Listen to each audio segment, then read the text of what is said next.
Nous allons maintenant étudier notre environnement afin de mieux nous diriger dans Word.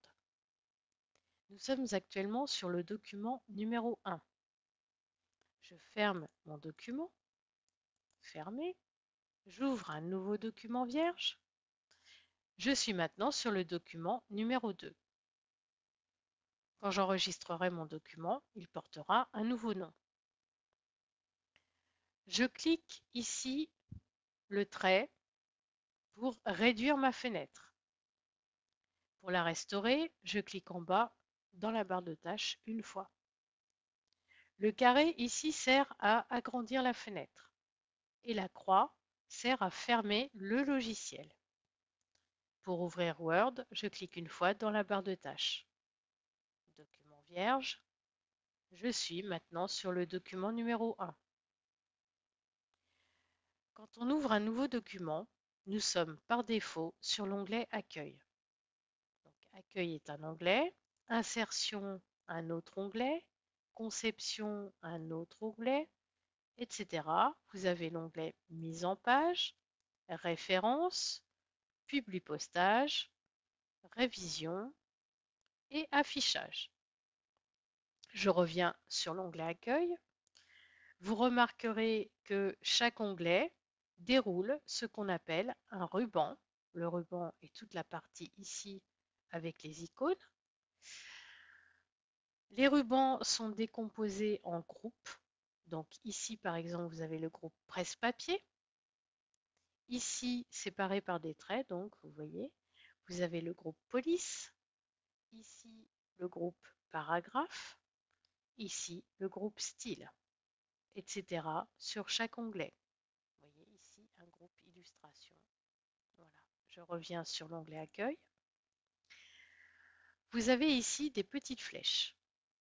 Ces flèches s'appellent également un lanceur de boîte de dialogue. Je clique par exemple sur la flèche du groupe police, donc le lanceur de boîte de dialogue, qui m'ouvre effectivement une boîte de dialogue ou une petite fenêtre qui contient, selon son thème, X ou Y onglet.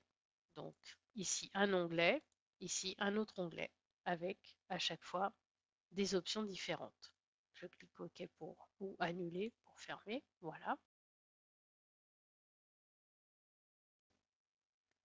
Quand vous ne savez pas à quoi sert une icône, vous survolez l'icône. Vous voyez ici par exemple, je clique le grand A et je lis que cette icône va m'aider à augmenter la taille de la police.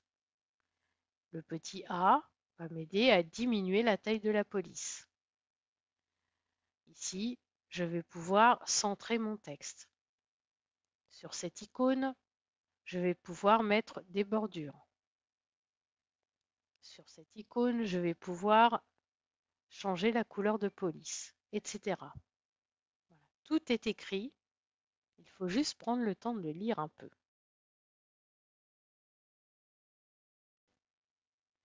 Vous remarquerez ici la règle horizontale et la règle verticale. Ces règles vont nous permettre de nous repérer dans la page. Si celles-ci ne sont pas affichées sur votre écran, c'est-à-dire comme ceci, il faut cliquer l'onglet Affichage et venir cocher Règles dans le groupe Afficher. Les règles sont maintenant visibles à l'horizontale et à la verticale.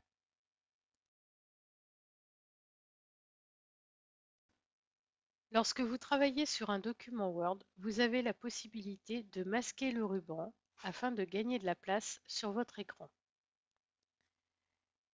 Cliquez l'icône qui se trouve tout en haut et qui s'appelle Option d'affichage du ruban. Je clique une fois. Actuellement, nous affichons les onglets et les commandes. Je choisis de cliquer Afficher les onglets. Mon ruban disparaît. Pour le faire réapparaître, cliquez là-haut et cliquez Afficher les onglets et les commandes.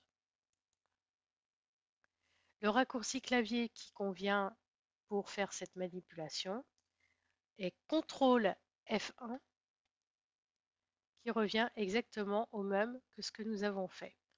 CTRL F1 permet de faire disparaître le ruban. CTRL F1 permet de faire réapparaître le ruban. L'avantage de ce raccourci clavier, c'est qu'il est valable sur tous les logiciels du pack Office, que ce soit sur Excel, PowerPoint, etc.